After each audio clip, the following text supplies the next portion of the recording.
ገልሞን እንግዲህ ከመጠጥ አላስተወው እንዲሁም ደግሞ አላስችለው ያለ የቤተሰቦቹ ህመም ነው። በተለይ ደግሞ እንግዲህ ስራው የመቃብር ስራ እንደመሆኑ በተለያየ ቀን የተለያዩ ሰዎች ሲሞቱ እንዲሁም ደግሞ በተለይ እናቶችን ሲቀብር ይሄ ነገር እየተሰማው ከቀን ወደ ቀን ህመሙ እየጨመረበት እንዲሁም ደግሞ ቤተሰቦቹን እያስታወሱት እየመጣ ነው ያለ። ለዚህም ነው እንግዲህ የሚጠጣበት መጠጥ እንግዲህ ተው ብለው ብዙ ጊዜ ደጋግሞ ነግረውታል። ነገር ግን እሱ የሚተው አይደለም። እሱ እንግዲህ መጠጥ ሲጠጣ ማሰብ እንዲሁም ደግሞ መርሳት የተለያዩ ነገሮችን ስለሚያደርግ ይህንን አጋጣሚ በመጠቀም እየጠጣ ይገኛል ማለት ነው። እንዲሁም ደግሞ አላቁምም ብሏል። እናም በዚህ ስካር ላይ ሆኖ እንግዲህ ፍቅሩን የግሌ ለመናገር ቢሞክርም እኔ አማላስብልህ ነው የሚመስልህ ስትለው አሁን እንደዚህ ከምትይኝ አስብልሃለሁ ብትይኝ ቀልኝ ነበር ወይም ደግሞ አላስብልህም በጭራሽ ብትይ የተሻለ ነበረ፣ እንደዚህ አይነት ውዝግብ የሚያደርግ ቃል ከምትሰጪኝ እያለ ሲናገራት ነበረ። በዚህም እንግዲህ የግሌ በጣም ከፍተዋት ነበረ። ያው ያ ለማባበል እየሞከረች ነው፣ ግን እንዴት ታድርግ ማታውቀውን ነገር እንደዚህ ሲሆንባት በቃ ወዶ ነው የሚጠጣ በግድ ነው ፈልጎት ነው ብላ ነው የምታስበው። በሌላ በኩል ደግሞ እንግዲህ አሁን የተንከሴትና የመሳይ ፉክክር እንደቀጠለ ነው። በጣም ነበር ያሳቀኝ እንግዲህ መሳይና ተንከስ ያደረጉት በጽጌ ላይ ጽጌን የኔ ለማድረግ እንዲሁም ደግሞ ጽጌን ከሁለት አንዳቸው የራሳቸውን ለማድረግ ያቀረቡ ተንኮል ነበረ። በተለይ ደግሞ ተንከሴስማ በደንብ አድርጎ ነው የተበቀለው ማለት ይቻላል። ያው እንግዲህ በመሳይ በደካማ ጎኑ ነው የመጣበት። መሳይ እንግዲህ ገንዘብ ሀብት ምናምን በጣም ይወዳል። የቆጠበ ብዙ ነገሮችን ያደርጋል ማለት ነው። እናም እንግዲህ ያደረገው ነገር ምንድን ነው? ከጽጌ ጋር ያለውን ነገር ሌላ ሴት የሚጠብስ አስመስሎ እንዲሁም ደግሞ ቤትና ሀብት እንዳላት መኪና እንዳላት ከዛ በቃ አብሮ እንደሚኖሩ ቀፈን ይዘና እና ከኔ ጋር ትኖራለህ ኳስ እንጠብለክ ብላ እንግዲህ ደብዳቤ ልካለት ነበረ።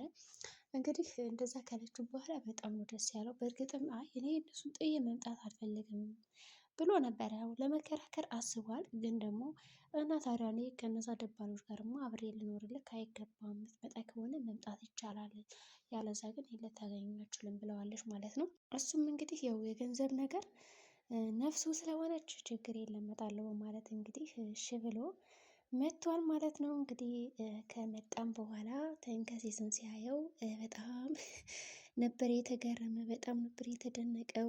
ምክንያቱም ደግሞ አልጠበቀም በጭራሽ እሱ ይሆናል ብሎ ማለት ነው። እንዲሁም ደግሞ እያንዳንዱ ነገር ያው እያሰበ እያገናዘበ ነበር የነበረው እና እንደዚህም ደግሞ ለማድረጉ እሱ ራሱ ተጠያቂ ነው። ይህን ነገር እንዲያደርግ ይህን ነገር እንዲገፋፋ ያደረገው እሱ ነው ማለት ነው። ለምን ካልን ብዙ ነገሮችን እየተኮራረጁ እየተፎካከሩ ነበረ። እንግዲህ የግሌም ይህን ነገር አውቀ ማለት ነው እባክህን ይህን ነገር አታድርግ እየተፎካከርክ ነው ቢቀርብስ ብለው ነበር እንግዲህ ተንከሴስን። እሱ ደግሞ በጭራሽ ይህን ነገርማ ልተው አይገባም እቀጥላለሁ እሰራለሁ በሚል እንግዲህ ቀጠለበት ማለት ነው።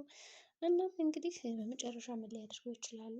ሁሌም ወደ ስራ እሱም ወደ ስራው ይሄዳል። በሌላ በኩል እንግዲህ ዳጣውን ላይ መታለች ማለት ነው ወደ እነ ትሁትና።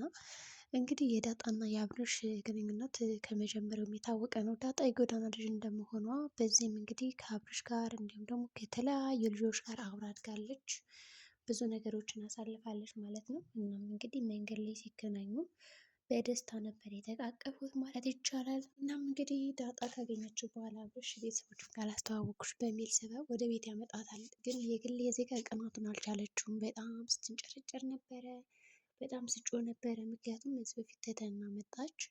ከዛ አሁን ደግሞ ዳጣን ስታገኛት በጣም ነበር እንግዲህ የቀናችው። ምክንያቱም ዳጣ በጣም ቆንጅዬ ሆና አገኘቻት ማለት ነው ከትህትና የበለጠ። ይቺ ደግሞ ከዚች ከትህትና የበለጠች ናት። እውነትም ዳጣ በቃ አቃጥላ ልትገለኝ ነው እኮ እያለችው ነበር እንግዲህ ገና ከተዋወቃቸው እና ጥቁር እንግዳ ናት እያላት ሁሉ እንግዲህ ብዙ ነገሮች ለፍልፋባታለች። እንግዲህ ዳጣም በሁኔቷ ተገርማ ሰራተኛ እኮ አትመስይም ምናምን ስትላት ሰራተኛ ምንድን ነው የሚመስለው እያለችው ነበረ። እንግዲህ ብዙ ነገሮችን ለማድረግ እየሞከረች ትገኛለች። ዳጣም እሺ በቃ ማለት ተገርማ ቁጭ ብላ አየቻት። በመጨረሻም እንግዲህ ትህትና ዳጣ በአካል አይታት አታውቅም እስካሁን፣ በስም ነው የሚተዋወቁት የነበረ። እናም ተገናኝተዋል ማለት ነው። ሁለቶችም እንግዲህ አብርሽ ሌላ አስተዋውቃችሁ ብሎ ሲያገናኛቸው ዳጣ ትህትና በማለት ይገራረማሉ ማለት ነው። እና አሁን እንግዲህ ዳጣ ትትና ከጥሩ ጓደኛ ቤት እንዳለች ታይታለች፣ እንዲሁም ደግሞ ተረድታለች ማለት ነው። ሰው መድብልም እንግዲህ ትትና የሆንሽው ነገር አለ ወይ? ምንድን ነው ላግዝሽ? የምትፈልጊው ነገር ካለ ንገሪኝ ቢላት እሷ ፈቃደኛ አይደለችም ሚስጥሯን ለመናገር። ከሱ ይልቅ ለአብርሽ ነው የተናገረችው። ሰው አብርሽ ደግሞ ምንም አይነት ገንዘብ እንደሌለ አሁን ላይ የታወቀ ነው። አባቷ በጠና ታሟል። ከታመመ በኋላ ደግሞ ምን ማድረግ እንዳለባት ራሷ ጭንቋት ነው ያለ። ሰው የመጨረሻ አማራጭ ወይም ደግሞ መፍትሄ ካላገኘው መድብልን በግልጥ ገንዘብ ስጠኝ ብዬ እጠይቀዋለሁ የሚል ሀሳብ ነው እንግዲህ ያመጣች ለአብርሽ። እንዲሁም ደግሞ የግሌ ራሱ በጣም እያዘነች ነበረ እንግዲህ በቤተሰቦቿ ምክንያት። ምክንያቱም የግሌ ራሱ አስተዳደጓን እንዲሁም ደግሞ ወደዚህ ቤት የመጣችበትን ሚስጥር ነግራታለች ማለት እና አብርሽ ተንከባክበዋት እና አብርሽ ብዙ ነገር አድርገውላት ነው እንግዲህ የመጣችው እና አይዞሽ ጠንክሪ እያለች ድጋፍ ስትሰጣን ነበረ። በዚህም እንግዲህ ትትና ጎብዛለች። ሰው ምግብ ራሱ አልበላት ብሎ ነበር ማለት ይቻላል። እንደምንም አድርጋ እንድትበላ አድርጋታለች። እንግዲህ ከበላችሁም በኋላ ይወጣ ብላለች ማለት ነው። ሰው መሳይም ተወርዷል። ሌሎችም እንደዛ ሆነዋል እንግዲህ አሁን ዳጣ ምን ታደርጋለች? እዛ ቤት ከመጣች ስለ አብርሽ ሁኔታ እንዲሁም ደግሞ ስለ ጓደኞቹ አሁን ላይ እንዴት ነው ህይወትሽ እያለች ጠይቃት አባቴን አግኝቻለሁ የሚል ምላሽ ነው እንግዲህ የሰጠችው። እነሱ ደግሞ አላገኙነታቸውን ወንድማቸውን ወዘተ ብቻ እንግዲህ ጥሩ ህይወት የተሻለ ነገር እንዳለ ምናምን ነግረዋለች ባጭሩ። ምናልባትም እንግዲህ ዳጣ ለትትና ትልቅ መፍትሄ ልታመጣላት ትችላለች ማለት ይቻላል። ምክንያቱም አሁን ዳጣ ትትናን አይታታለች። ካየቻትም በኋላ እንግዲህ ችግሯ ልትነግራት ትችላለች በነፃነት ማለት ነው። የግልም ያው ምንም አይነት ገንዘብ የላትም። ሌሎችም ቢሆኑ እንደዚህ አይነት ገንዘብ ስለሌላቸው ምናልባት ዳጣና ያው መድብል ስለሚግባቡ ስለሚተዋወቁ ምናልባትም ትህትና እንግዲህ ችግሯን ለዳጣ ነግራት፣ ከዛ ዳጣ ደግሞ በእርግጠኝነት ለመድብል ተነግረዋለች ማለት ነው። ምን እንደሚያስፈልጋት ሁሉን ነገር የሚያሟሉ ይመስለኛል። እንግዲህ አሁን ላይ ዝና በእነ ትህትና ድራማ ታስሯል። በእነ ትህትና ድራማ ታስሯል። እንግዲህ እስር ቤት ነው ያለው። ያው ለዚህም ነው እንግዲህ ጋብ ያለው ማለት ነው፣ መፈለጓን ያቆመው። ስለዚህ በእነ ምሳሌ ደግሞ እንግዲህ አልታሰረም፣ ያዙ ይለቀቁኝ እያለ ነው። እንደውም ማዛማ እያስቸገረ ነው ያለ። ቢሆንም እንግዲህ ዳጣ ልትረዳ ትችላለች ወይስ ምን ታደርጋለች? ትህትናን በተጨማሪ ደግሞ ገርሞ መቼ ነው ከስካር የሚወጣው? የግሌስ ለምንድን ነው እንደዚህ ተቃጥላ የምትሞተው? አብርሽን አትጥሩት አብርሃም ነው ስሙ እያለች እንግዲህ ተቃጥላ ልትሞት ነው ያለችው።